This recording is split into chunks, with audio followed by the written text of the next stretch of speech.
Kita akan mulai PA anak kita, mari kita siapkan hati dengan berdoa. Mari kita semua tundukkan kepala, kita berdoa. Bapa di surga, kami bersyukur karena dari kecil kami sudah kenal Tuhan. Kami mohon Tuhan yang sertai kami, sehingga kami makin mengerti firman Tuhan. Tolong kami di dalam mempelajarinya, berkatilah PA anak pada hari ini. Di dalam nama Tuhan Yesus kami berdoa. Amin. Anak-anak sekalian, setelah Yakub pindah ke Mesir, akhirnya Tuhan memelihara Yakub dan seluruh anggota keluarganya. Ada 70-an orang pindah dari Kanaan, terus tinggal di Mesir. Dan karena Yusuf adalah seorang pemimpin, maka dia menyediakan tempat yang bagus, tempat yang aman untuk Yakub dan seluruh anak-anaknya pindah dari Kanaan sampai ke Mesir. Nah, waktu sudah pindah, semua orang kagum karena Tuhan memelihara. Yusuf orang yang sangat bijak. Ketika kakak-kakaknya sadar, kami adalah orang-orang yang jahat. Dulu kami pernah siksa Yusuf. Kami pernah tangkap dia. Kami pernah masukkan dia ke dalam sumur. Kira-kira dia balas dendam enggak ya? Kayaknya enggak. Kenapa enggak? Buktinya sampai sekarang dia tidak marah ke kita. Dia tidak hukum kita.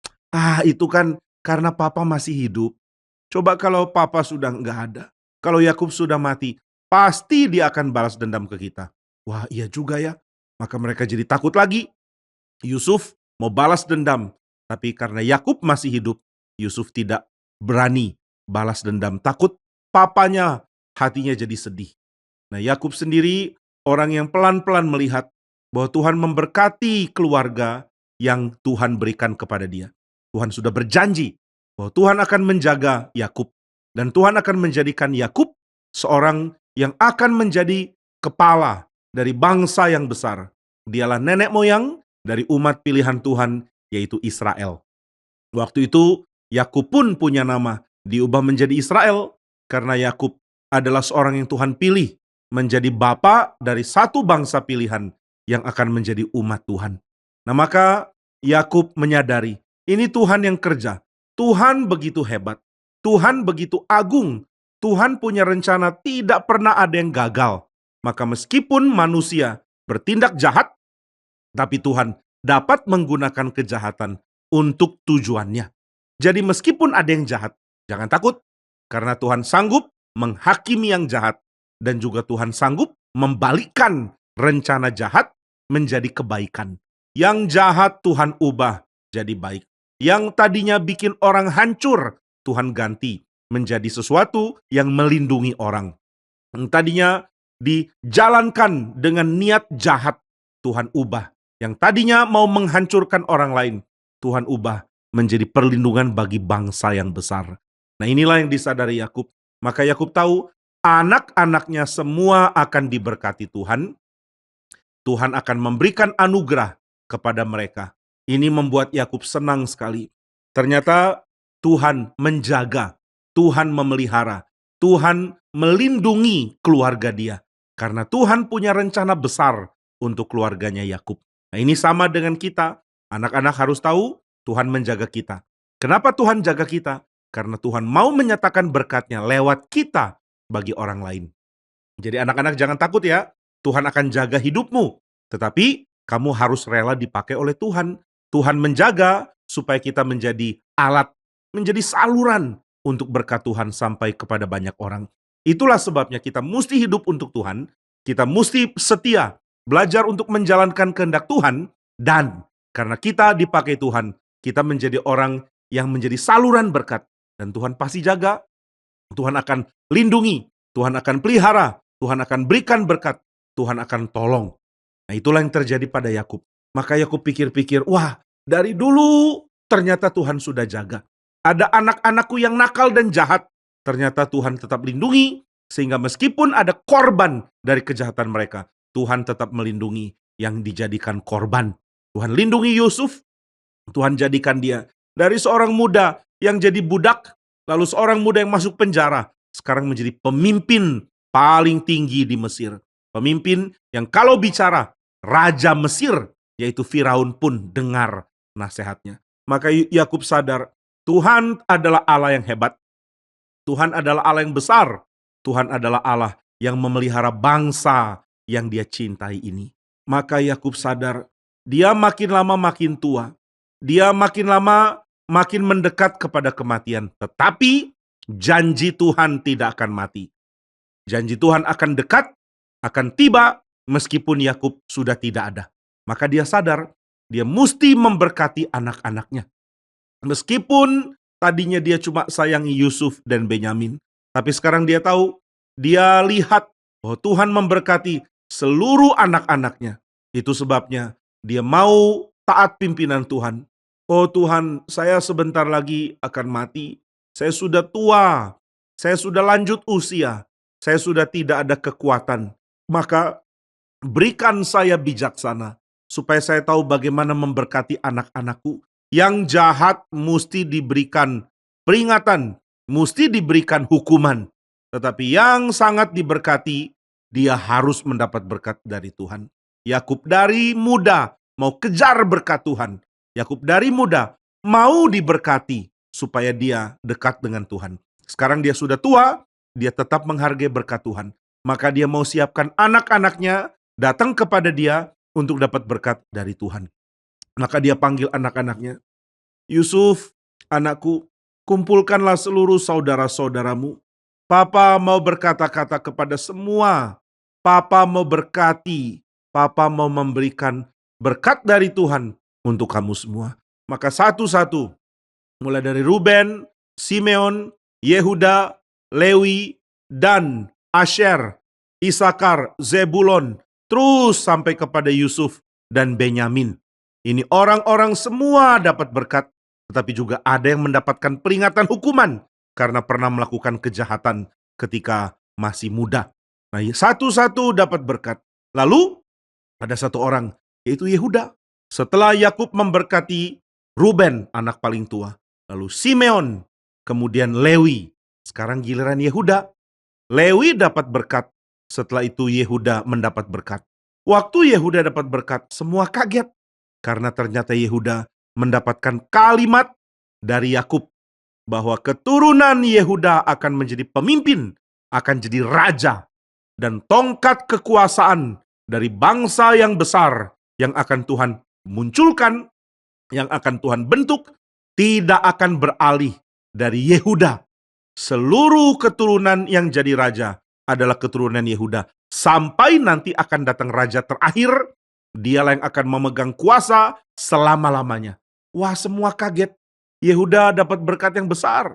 Yehuda dapat berkat bukan karena dia lebih hebat dari yang lain. Yehuda dapat berkat dari Tuhan karena dia mau diberkati oleh Tuhan. Apakah dia diberkati oleh Tuhan karena dia lebih baik dari saudara-saudaranya? Tidak. Tapi memang ada satu peristiwa, dia rela berkorban demi saudara yang lain. Ini tentu menjadi sesuatu yang juga Tuhan hargai.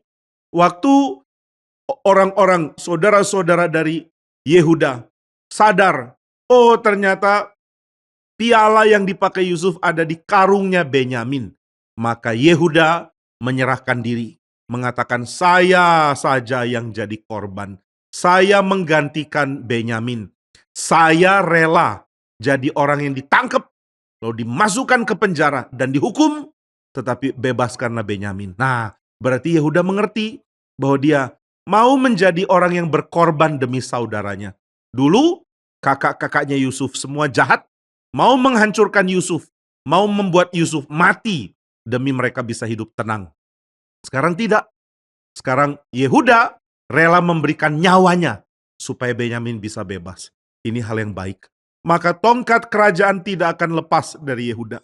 Berarti Tuhan mau memberikan pesan, yang boleh menjadi pemimpin adalah orang yang rela berkorban bagi yang lain.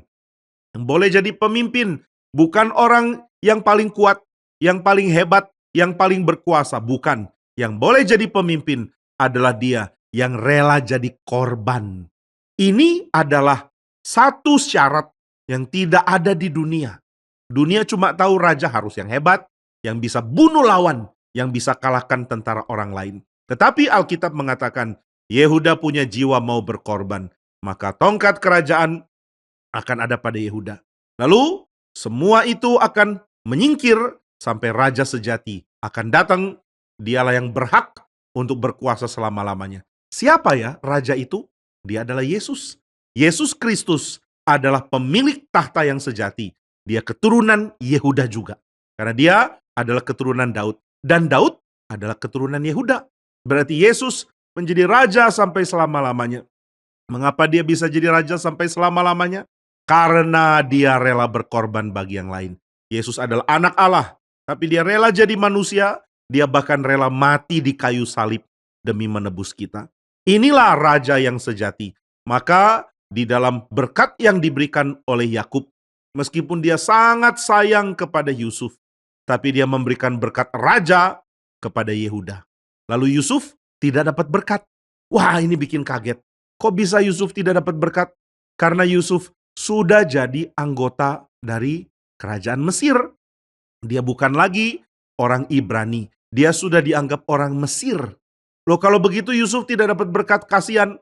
Memang, tetapi berkat Yusuf kena kepada anak-anaknya. Ada dua anak, yaitu Efraim dan Manasye. Nah, dua anak inilah yang akan diberkati menggantikan papanya. Jadi Yakub akan berkati, lalu Yakub panggil, "Mana anak-anakmu, cucuku?" Yusuf mengatakan, "Ini yang senior, yang tua, yang kakak."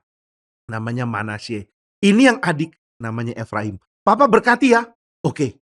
Lalu Yakub pakai tangan kanan, taruh tangan kanannya di kepala dari Efraim.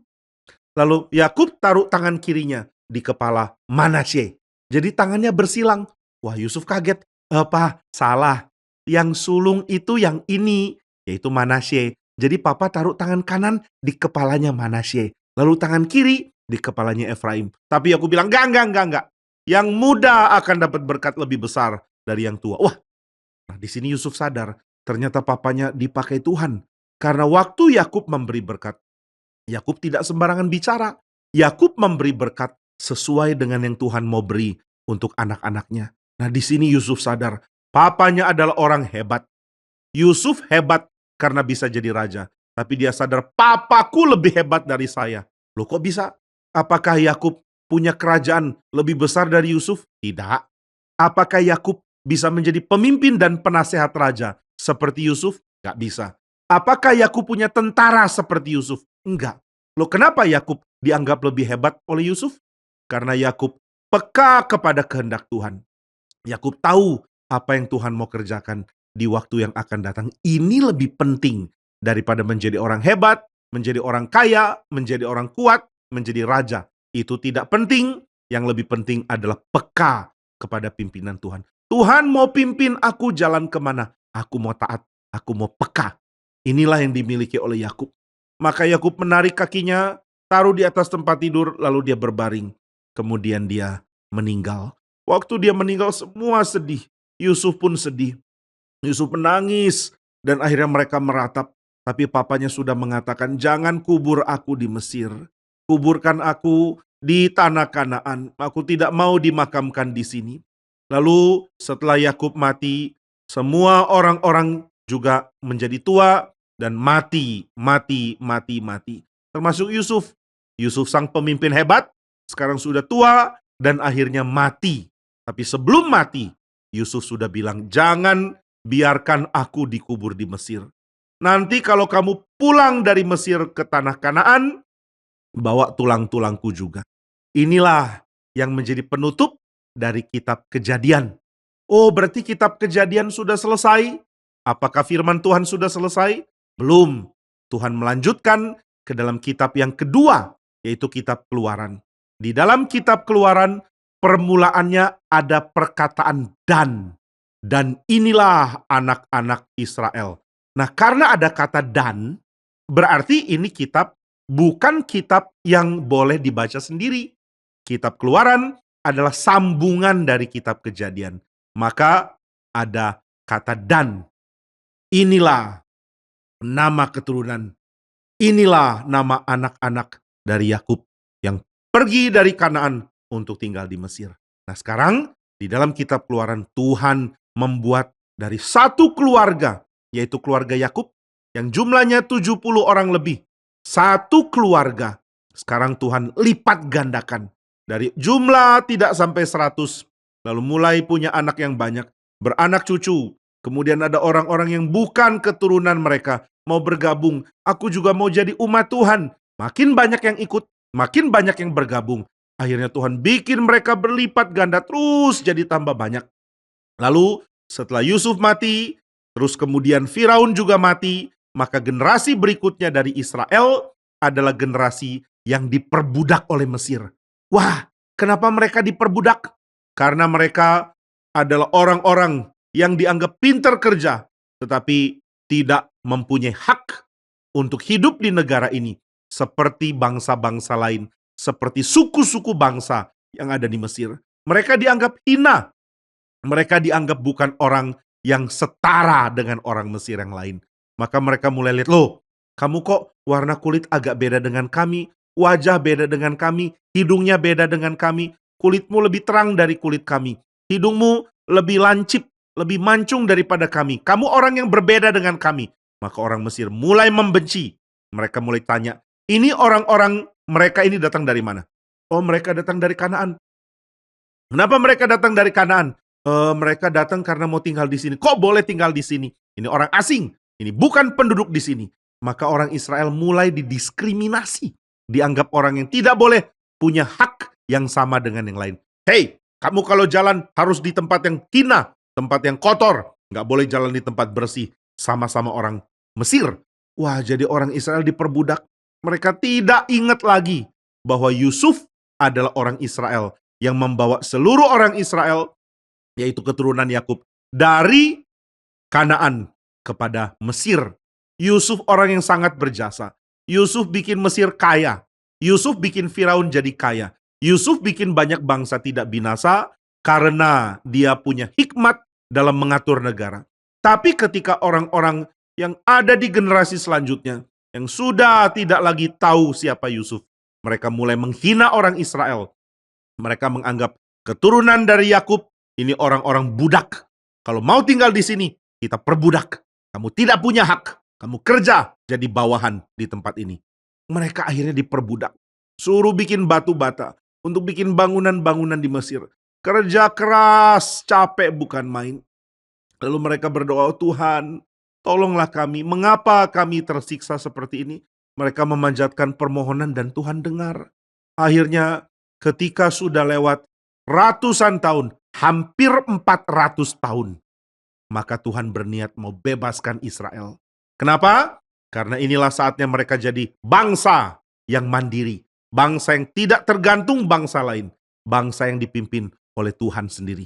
Dan Tuhan akan pakai Israel untuk menyerang Kanaan, karena orang Kanaan sudah sangat jahat dan Tuhan mau hukum mereka. Nah, sekarang bangsa Israel sudah terbentuk, ada 600.000 laki-laki, belum termasuk perempuan, belum termasuk anak-anak. Ini jumlah yang besar bukan main. Karena jumlah yang begitu besar, Firaun mulai takut. Saya mesti tindas orang-orang Israel. Akhirnya orang Israel ditindas lebih keras. Mereka bikin batu bata, tapi bahan untuk bikin batu bata ditahan separuh. Lalu mereka disuruh bikin jumlah batu bata yang sama. Loh, kalau bahannya tidak diberi, mana bisa kami bikin batu bata? Pemalas! Kamu harus bisa, kalau tidak kami cambuk. Akhirnya mereka ada dalam keadaan yang sulit bukan main. Nah, di sini Tuhan siapkan seorang pemimpin namanya Musa. Musa dari kecil dipelihara oleh papa mamanya. Papa mamanya sayang sekali. Musa bayi yang begitu elok, begitu bagus. Tapi ada perintah dari Firaun. Hei, para bidan, kalau orang Israel melahirkan, kalau yang dilahirkan anak perempuan, biarin. Tapi kalau yang dilahirkan anak laki-laki, lempar ke sungai Nil, biar mati. Wah, masa anak masih kecil baru lahir dibuang, dimatikan, itu jahat sekali. Tapi Firaun sudah berikan perintah. Pokoknya orang Israel yang laki-laki tidak boleh tambah banyak. Tetapi semua orang-orang yang menjadi bidan taat sama dua orang bidan, namanya Sifra dan Pua. Dua orang ini tidak mau membunuh. Mereka tidak mau jalankan perintah Firaun, karena mereka mau takut akan Tuhan. Akhirnya orang-orang yang ada di Israel bisa tetap mendapatkan anak laki-laki. Tidak dilempar ke sungai Nil, tidak dibunuh. Tapi begitu Firaun dengar, Firaun mengatakan ke tentaranya, tentaraku, bunuh semua bayi-bayi orang Israel laki-laki. 2 tahun ke bawah, bunuh semua. Wah, mereka kaget.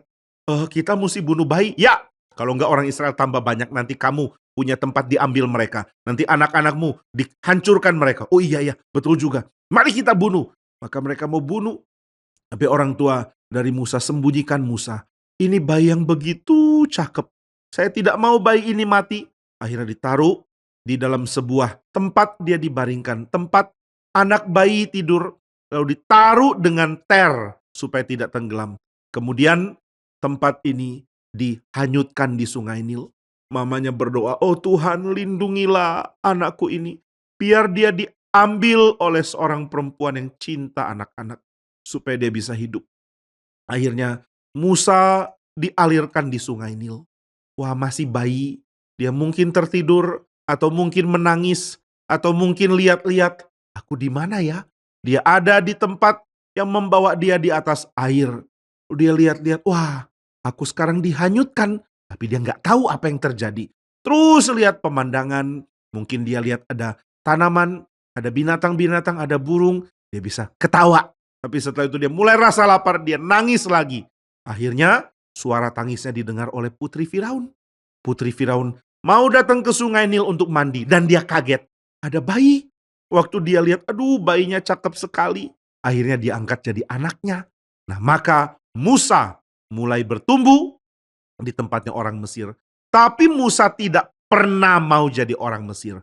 Saya orang Israel. Saya punya iman kepada Tuhannya Israel. Loh kok bisa ya? Bisa. Kenapa bisa? Karena waktu putri Firaun ambil anak ini, dia tanya, siapa bayinya? Lalu kakaknya Musa, namanya Miriam, mengatakan, Tuhan putri, Tuhan mau ambil bayinya ya? Tuhan putri mau ambil bayi ini? Iya mau. Mau nggak aku carikan orang Israel untuk menjadi pengasuh? Sehingga dia bisa diasuh oleh orang lain, meskipun dia jadi anaknya Tuan putri. Oh ya boleh. Maka Miriam segera panggil mamanya. Ma, anakmu, adik saya, diambil sama putri Firaun. Wah, mamanya begitu senang. Berarti Tuhan mau pelihara. Dan putri Firaun minta mama bantu rawat jadi babysitter. Wah, oke. Akhirnya Musa dirawat oleh mamanya, meskipun dia jadi anaknya putri Firaun. Maka ketika Musa sudah mulai bisa bicara, pasti mamanya ajar. Musa, kamu orang Israel. Kamu beriman kepada Tuhan. Kamu bukan orang Mesir. Kamu harus setia kepada Allah. Kamu adalah umat perjanjian. Dari kecil, Musa terus mendengar ajaran dari mamanya.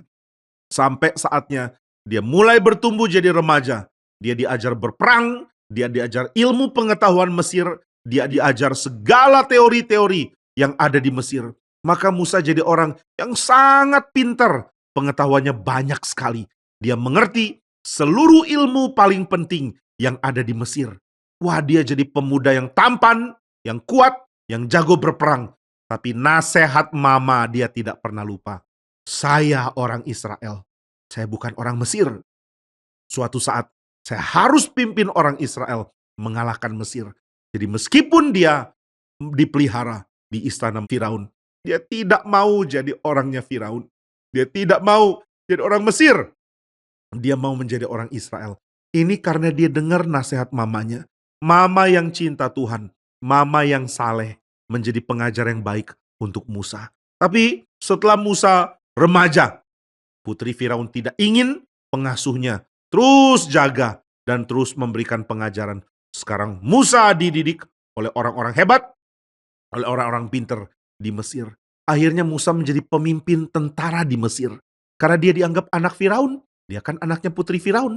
Berarti dia menjadi pemimpin, menjadi panglima. Tapi meskipun dia punya pasukan, dia tetap berpikir dalam hati, suatu saat saya akan bela umatku. Saya tidak mau jadi orang Mesir. Saya harus takut Tuhan. Wah, imannya begitu kuat. Kenapa bisa punya iman? Karena mamanya Musa. Mamanya Musa orang yang beriman dan mau anaknya beriman juga. Anak-anak, orang tuamu mau kamu jadi orang beriman. Biar kamu belajar menjadi orang yang taat kepada Tuhan. Nah, maka Musa meskipun sudah jadi orang hebat, tetap punya hati mau melawan Mesir, mau memimpin Israel keluar dari Mesir. Maka satu kali dia mengatakan, sekarang saya sudah umur 40. Sekarang saya sudah hebat, saya sudah jadi pemimpin, saya mau tinggalkan Mesir. Saya mau bela orang Israel. Saya mau pimpin mereka memberontak. Wah, ini niat yang hebat sekali. Maka Musa pergi keluar dari istana. Dia mau temui teman-temannya, orang-orang Israel. Dia mau kumpulkan mereka, lalu pimpin mereka. Tapi orang Israel nggak mau. Ini orang siapa sih?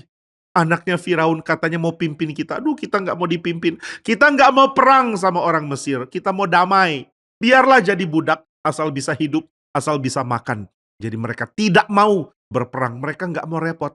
Maka satu kali, Musa turun, mau memimpin orang Israel. Lalu dia lihat, ada satu orang Israel sedang dipukul oleh orang Mesir. Hei kamu budak, kenapa tidak jalankan tugas? Dipukul. Orang Israel itu bilang, aku sudah mau mati, ampuni. Enggak, saya pukul terus. Musa kaget. Ada orang Mesir berani mau bunuh saudaraku, orang Israel. Maka dia dekati orang Mesir itu, dia bunuh orang Mesirnya. Dia tikam dengan pedang. Lalu orang Mesir itu mati. Begitu orang Mesirnya mati, yang ditolong yaitu orang Israel malah lari. Loh, kok kamu nggak terima kasih sama saya? Lalu dia kaget. Saya sudah bunuh tentara papaku. Saya bisa diusir. Saya bisa dihukum. Maka dia takut. Dia segera kuburkan, dia sembunyikan mayat dari tentara Mesir itu. Dia punya niat, saya mau ketemu orang Israel. Saya mau pimpin mereka. Maka dia datang. Lalu orang Israel ternyata tidak cocok. Sedang ada yang bertengkar. Saya mau memihak kepada yang ini. Tidak, saya mau memihak kepada yang ini. Dua-duanya bertengkar. Musa mengatakan, hei saudara-saudara jangan bertengkar. Mari bersatu melawan Mesir. Mereka bilang, gak mau. Siapa yang angkat kamu jadi pemimpin kami? Lagi pula kalau kamu terus begini, mungkin kamu juga membunuh kami ya. Seperti kamu sudah bunuh orang Mesir itu. Musa kaget. Jadi saya sudah ketahuan, sudah bunuh orang Mesir. Lalu orang Israel gak mau dengar saya. Mereka tidak mau dipimpin oleh saya. Mereka tidak mau bertarung. Mereka tidak mau merebut kemerdekaan mereka. Wah, Musa jadi takut. Saya jadi pemimpin yang ditolak Israel. Dan saya sekarang mau ditolak papaku karena sudah bunuh tentara Mesir. Dia takut. Akhirnya dia lari. Lalu dia lari, dia berlindung di satu tempat di daerah Midian.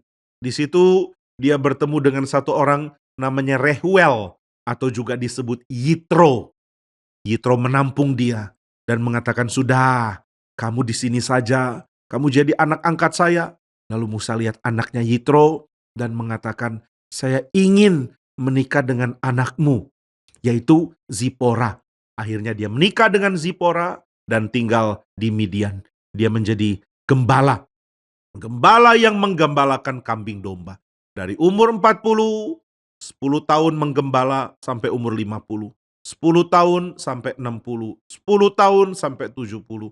Akhirnya sudah lewat 10 tahun, sudah 80, sudah kakek, sudah tua. Lalu dia jalan menggembalakan kambing domba. Nah, di situ Tuhan menampakkan diri kepada dia ketika dia sedang berjalan mendekat ke sebuah gunung. Di situ dia lihat, loh, kok ada semak yang terbakar api? Lalu sudah terbakar api, ternyata semaknya tidak hancur. Wah, dia heran sekali. Maka dia mendekat. Sudah dekat, dia dengar suara. Ternyata ada suara yang berseru kepada dia dari dalam api itu. Musa, tanggalkanlah sepatumu, karena tempat ini tempat kudus. Dia kaget sekali. Ternyata ini adalah Tuhan. Akulah Tuhan, Allah nenek moyangmu. Allah Abraham, Allah Ishak, Allah Yakub. Musa sedang berdiri di tempat yang suci. Musa begitu takut. Oh ya Tuhan, Allahku, Engkau Allah nenek moyangku. Musa sangat takut. Di dalam hati dia begitu gentar. Sekarang dia berjumpa dengan Tuhan. Tuhan menyatakan diri. Dan dia begitu rasa kecil. Tuhan yang hebat sekarang datang. Aku mesti ngapain? Dia tidak bisa lakukan apa-apa. Dia cuma sujud. Dia lepaskan alas kakinya lalu dia berlutut. Dia begitu ketakutan. Ya Tuhan, apa yang kau mau dari aku? Lalu Tuhan mengatakan, saya sudah dengar seruan dari orang-orang Israel. Wah, aku mengingat janjiku kepada Abraham, kepada Ishak dan kepada Yakub. Aku akan membebaskan umatku. Musa sangat kaget. Tuhan mau membebaskan umat. Puji Tuhan, Engkau layak dipuji. Saya setuju, bebaskanlah Israel. Tapi ternyata Tuhan mengatakan, engkau yang harus jadi pemimpin. Musa kaget. Aku jadi pemimpin, aku nggak berani. Sudah tua, sudah 80, sudah nggak biasa ngomong. Enggak. Aku nggak berani, Tuhan, utus orang lain. Engkau yang harus diutus. Aku tidak pintar bicara. Akulah yang menciptakan lidah. Aku yang akan meletakkan kata-kata di mulutmu. Oh iya, okelah Tuhan. Tapi umpama aku datang dan memberitakan berita firman dari Engkau. Lalu orang Israel tanya, siapa engkau? Aku harus jawab apa?